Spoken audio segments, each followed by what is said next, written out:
ഒരു കുഞ്ഞുണ്ടാവുക എന്നത് ഏതൊരു ദമ്പതികളുടെയും സ്വപ്നമാണ്.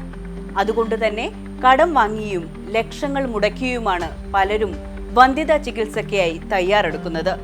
എന്നാൽ പല കാരണങ്ങളാൽ കുഞ്ഞുങ്ങളില്ലാത്ത ദമ്പതിമാർക്ക് ആശ്രയവും പ്രതീക്ഷയുമായി മാറുകയാണ് കുറഞ്ഞ ചെലവിൽ മികച്ച ചികിത്സ ഉറപ്പുവരുത്തുന്ന കോഴിക്കോട്ടെ ജനനി വന്ധ്യതാ നിവാരണ കേന്ദ്രം.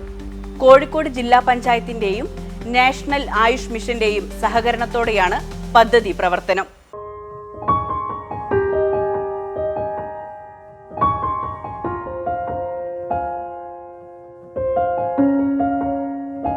ലക്ഷങ്ങൾ മുടക്കി IVF, IUI പോലുള്ള ചികിത്സകൾ നടത്തി നിരാശരായവരിൽ പലർക്കും ജനനി പ്രതീക്ഷയുടെ പുതുവെളിച്ചമായിട്ടുണ്ട്. വന്ധ്യതാ ചികിത്സാ രംഗത്ത് ഹോമിയോപ്പതിയുടെ സാധ്യതകൾ പ്രയോജനപ്പെടുത്തി സംസ്ഥാന സർക്കാരിന്റെ ആയുഷ് ഹോമിയോപ്പതി വകുപ്പ് 2012 ഓഗസ്റ്റിൽ ആരംഭിച്ച പദ്ധതിയാണിത്. കോഴിക്കോട് ജില്ലാ പഞ്ചായത്തിന്റെയും നാഷണൽ ആയുഷ് മിഷന്റെയും സഹകരണത്തോടെയാണ് പദ്ധതി പ്രവർത്തനം.